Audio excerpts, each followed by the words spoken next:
Hello, people on YouTube who have nothing better to do than to watch me play Resident Evil Remake and talk to myself. Nah, I'm just kidding.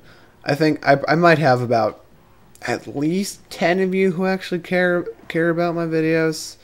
I mean, I don't know. If there's at least one person out there who cares, then I feel like I'm doing something good. Maybe, you know. I actually I seem to get a lot of comments saying, "Oh, dude, your videos are awesome. It's a shame no one else watches them because YouTube's kind of dumb and it's almost impossible to find stuff that isn't made by super popular people."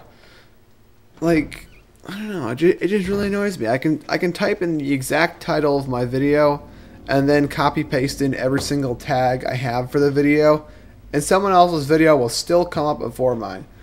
Like an issue I had with my Metroid Other M walkthrough, I type in Metroid Other M 100% walkthrough with commentary, and you know what comes up?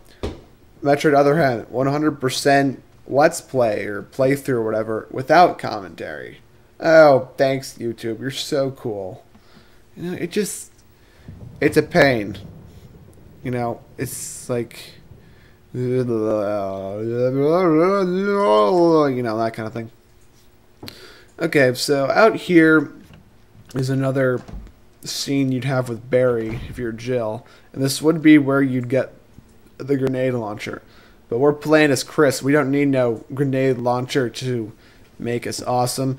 No, all we have is our slightly more health than Jill and our less inventory space. Yeah, the only reason I came out here is to get a dagger, because I do use these defense items because sometimes it's much faster to just run by a zombie and get hit or bitten or something like that than it is to sit there, wait for it to move the way you want it to, and then try to dodge it. Which that is a pain sometimes. So half the time when I get bitten, it's not because I'm, you know, trying really hard not to get bitten and suck at it. It's sometimes I just don't care and let it bite me. I mean, a couple of times I get lucky. Actually, a lot of time I tend to get lucky because this playing through this game is a little bit of luck in terms of if you're actually killing stuff. You might want to hope for one of the elusive headshots with your handgun, but that doesn't matter. All right, so what we're doing now is pretty friggin' important. So we have to go and save Richard. You know, which is pretty. It's not that hard to do. Just don't trigger it and then forget about it and let Richard die, because you want to get the reward from this. It is probably the most important thing you can get in a run of this game, and I'll explain why as soon as we save Richard. But what's going on is we have to go down to the medic room or whatever it's called and grab some stuff to save Richard, you know. Alright, that zombie usually tends to be pretty easy to dodge, and in the original version of this game, the zombie that was right there, for some reason oh dang, I did that. For some reason the zombie right there is programmed to only spit acid at you, even though usually they only do that on stairs. So basically they make it almost impossible to get hit there in the original version of this game. Alright, so there I was kind of hoping there'd be an ink ribbon, because I do need to grab ink ribbons eventually. I saved 5 times in this game. One of them is probably not even necessary. And, you know, I just save at convenient points in the game. Let's put it that way. Alright, so now heading back upstairs, we have to go rush that serum off to Richard, because the reason he needs the serum is because he was poisoned by the giant snake. And, which, of course, no.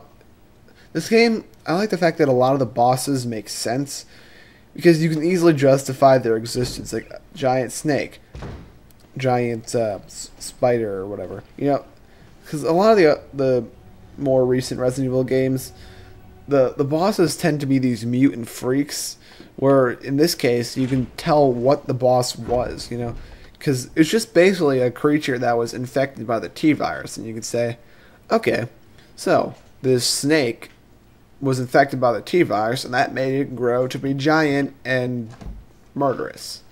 It's pretty simple logic. It's easily justifiable.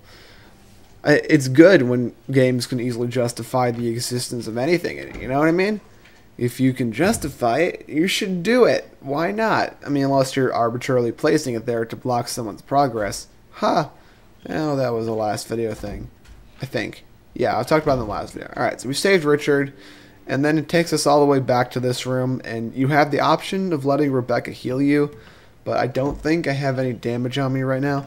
So that's the one thing Chris gets that's pretty nice is that you have the option of Rebecca healing you at a couple points in the game.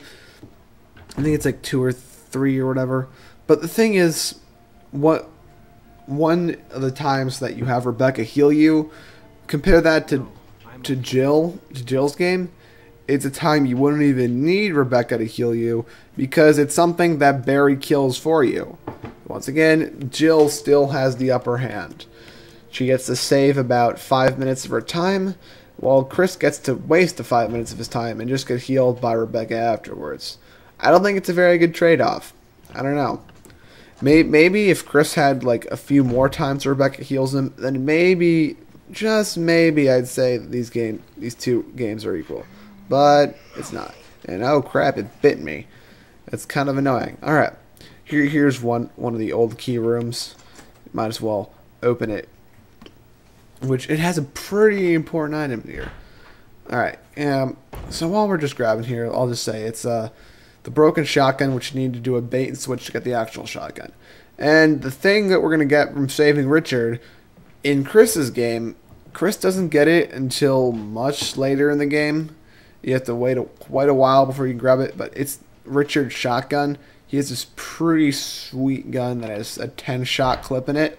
And the reason why it's so important is if you're playing on hard mode, there's hardly any shotgun shells to pick up, really. I mean, I use them sparingly, so I have a lot left at the end of the game. But still, there's really not much ammo in hard mode. There's only like 18 magnum shots in total, with the other ones each have around 30-ish. But the thing why this assault shotgun is so awesome is because it comes with 10 shots in it. So that way, you get 10 free shotgun shells. And that's pretty awesome. Alright, I'm going to take these herbs and heal myself because I can.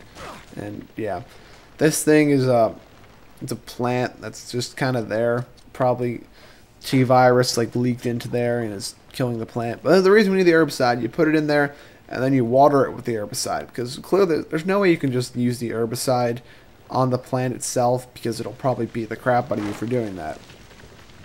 Yeah, that makes it wither and die. If you turn the pump to the wrong direction, all those nice herbs they're very conveniently giving you, they die. You don't want that, do you? Alright, so what I'm going to do here is something pretty sneaky.